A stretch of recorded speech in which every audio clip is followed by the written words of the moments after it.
Hello, creative people. This is Miriam. Hope you are all well. So, Easter is nearby, and I thought it could be nice to paint a little bunny and some flowers that you can use as a card or perhaps put in a frame for Easter. And I also just want to mention that if you want to share and show me and others your paintings, why not join in my Facebook group, Miriam Thompson Art Studio Community? Link is down below. But let's just dive into the painting. I'm Miriam, an artist from Denmark. My aim is to help you grow as an artist, and I'll be growing with you in planning lessons and teaching in the different subjects concerning watercolor and the medium used with it. A warm welcome to you.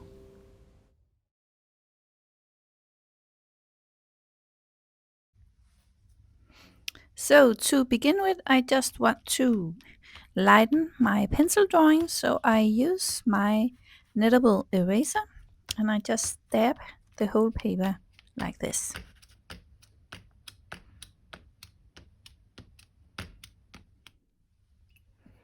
And then I wet the area where all the flowers are. And I make sure not to wet the bunny because I only want the flowers to be wet here at the beginning. I don't wet the background behind the bunny either, so just the flowers. And then I begin to drop in some of the yellow color. I just do this randomly, and then I drop in some of the orange color, also just randomly. I just want all the paint to flow together, and here I have the blue color. And I also just drop that in randomly. And since the background is wet, all the colors flow nicely together. And then while I wait for it to dry, I begin the painting on the bunny. And I wet the area that I'm going to paint with a damp brush. This is because I want no hard edges, I just want the paints to flow together. And so I begin with this orangey brown color that I have mixed up.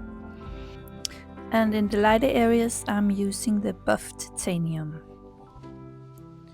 And here I go in with a bit more orange color as well. And I just allow the colors to blend together on the paper.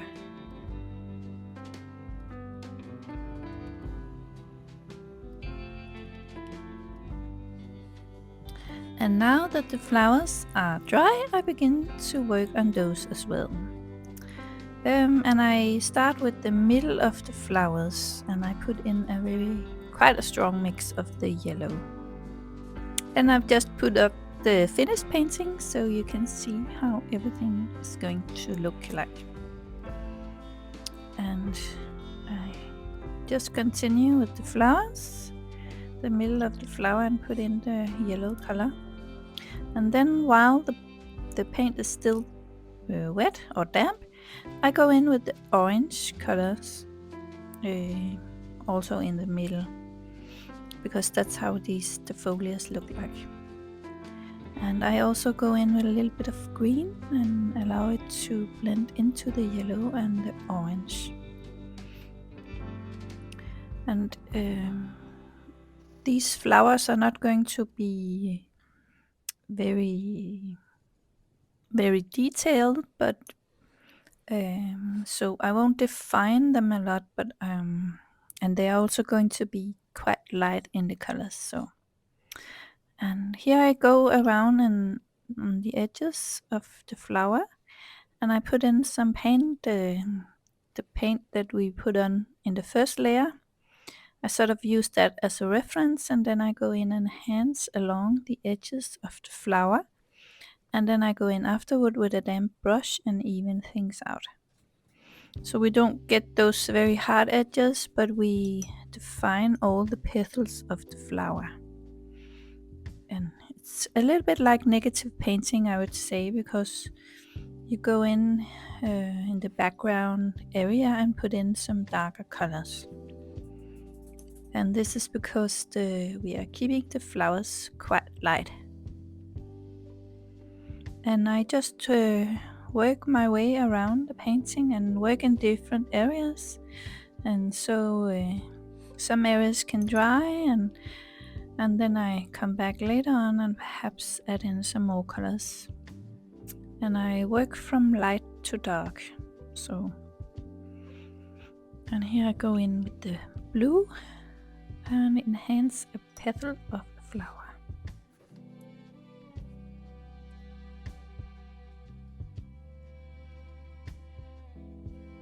And here you can see me put in some green paint, and that's the background behind the flowers. There are leaves, so and those are green, so I go in with quite a dark green color, mixed by the blue and the yellow, and paint in these negative spaces between the petals of the flowers.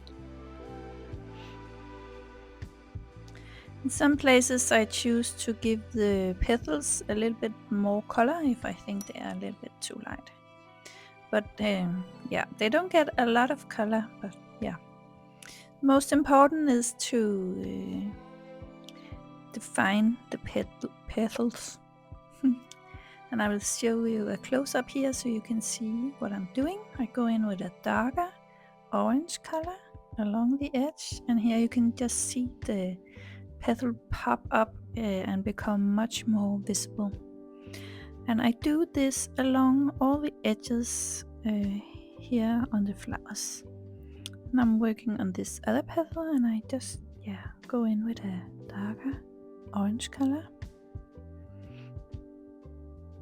And here is a little bit of background, so here I go in with a green color.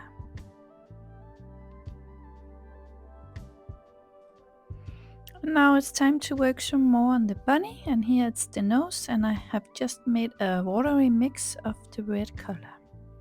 Then it becomes sort of pink because the nose of the bunny is pink. Then I work on the ear, and I wet the area that I'm going to paint, and then I take a damp brush and allow the colors to flow. And then with a damp brush, I even things out. I mean, some papers, the paint flow very well, and some papers, the paint just don't flow that well. And this is one of those papers where the paint is not flowing that great. So I have to give it a little help with my damp brush.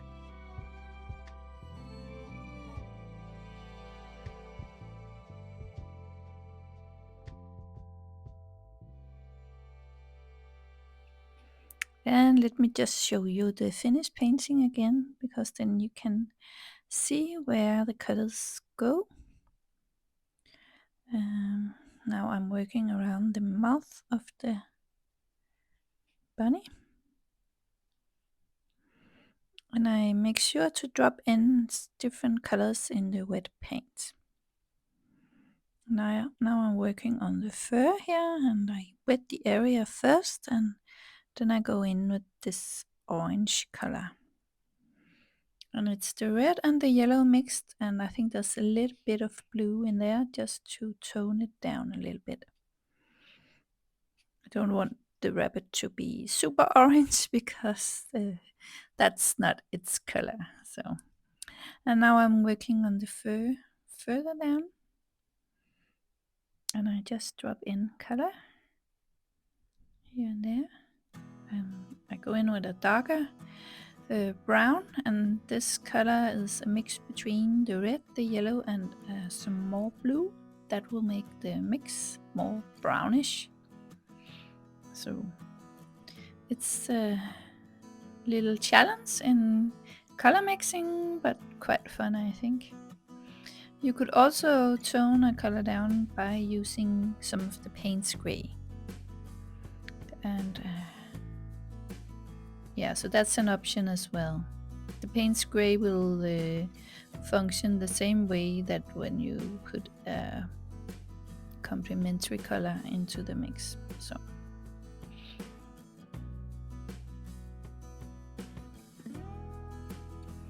And I don't know about you, how you celebrate Easter in your country, but here in Denmark we oftentimes meet with our family and then we eat together.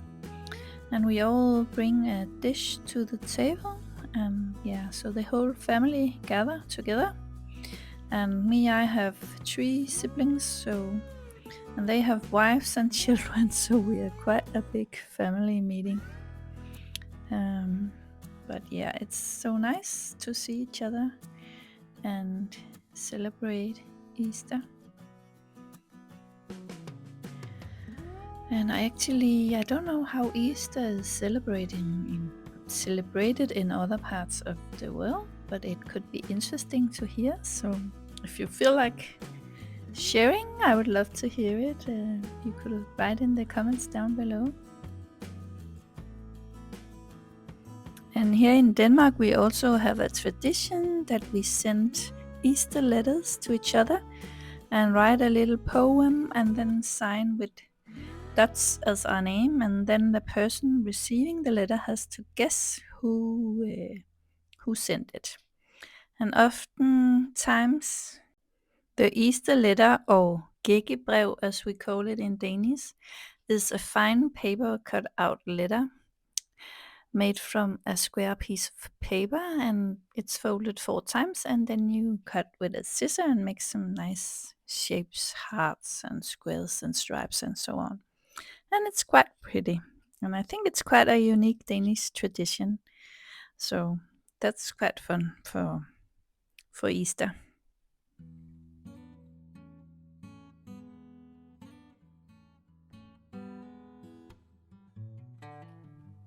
And now I just continue with the head of the bunny, and I go along the edges, and you have to be aware the white part, the nose part and up the forehead of the rabbit, it's completely white.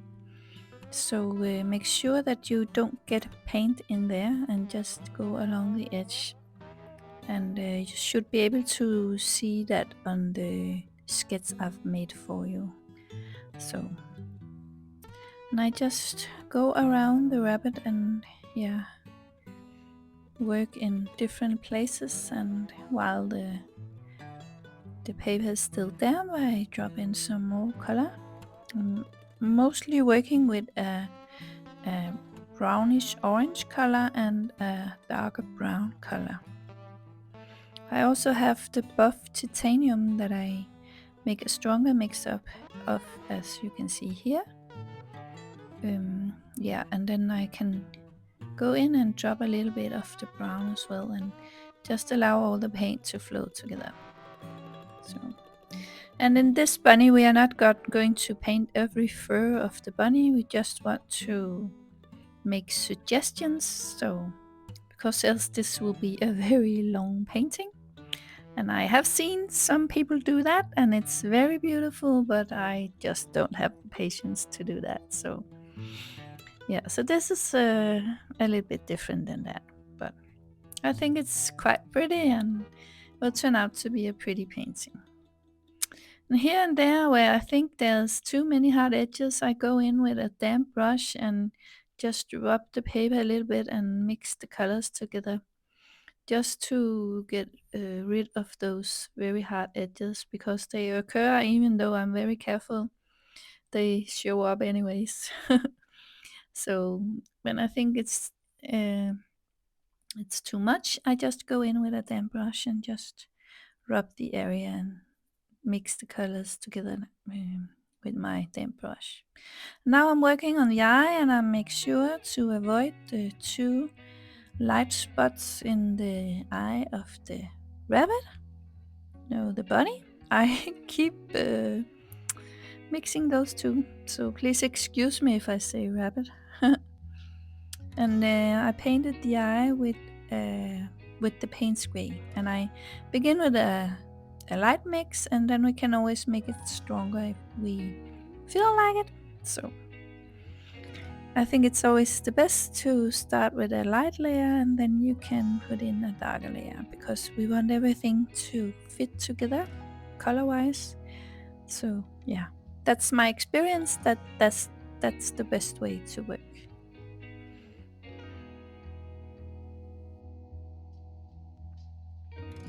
And here I'm just darkening the fur up a little bit. And it does some shadows here down where the flowers are, and yeah, in the corners they will be a little bit darker, so I put in some darker paint. Now I just go around and enhance things and yeah, use a darker mix of color to define some places on the bunny.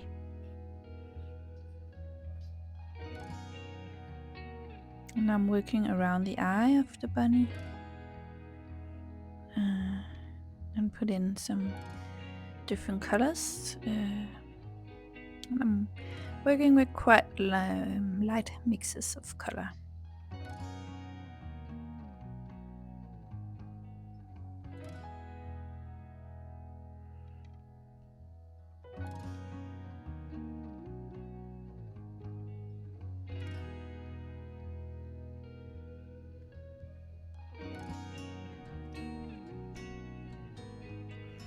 And now we are working on the white spot on the bunny's nose. And here I put in a very light mix of the blue color. I also wanted to make the eye a little bit darker, so I go in with a dark mix of the Paynes gray.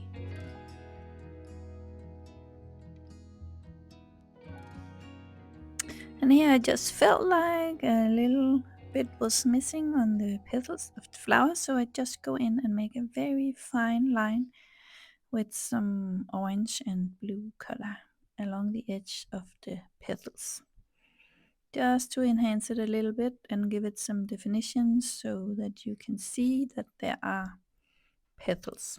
So this gives a very nice effect in the painting.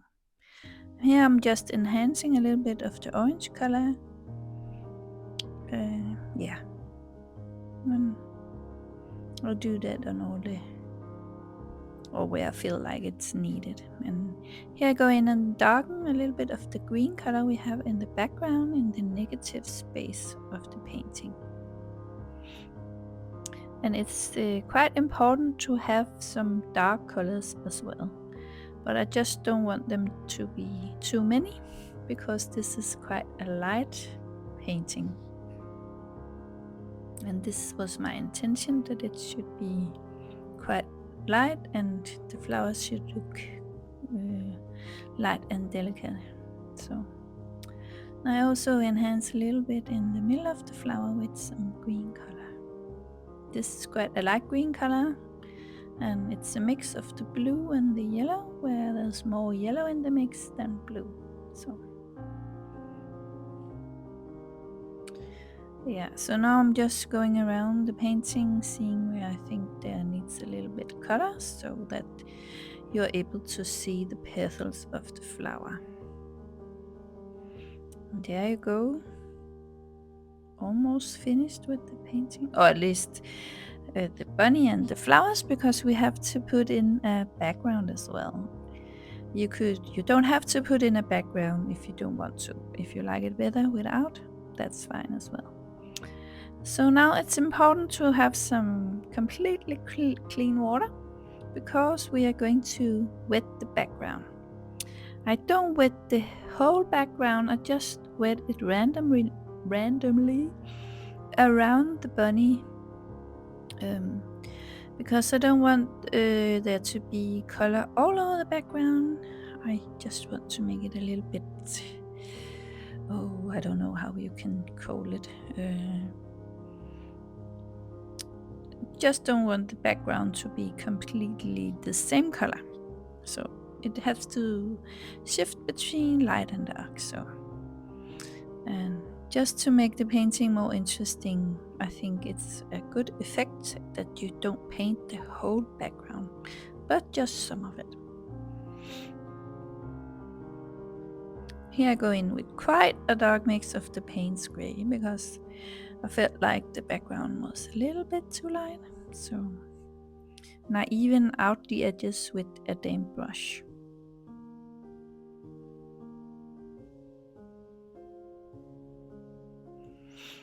And I make sure that everything is quite wet so everything will flow nicely together.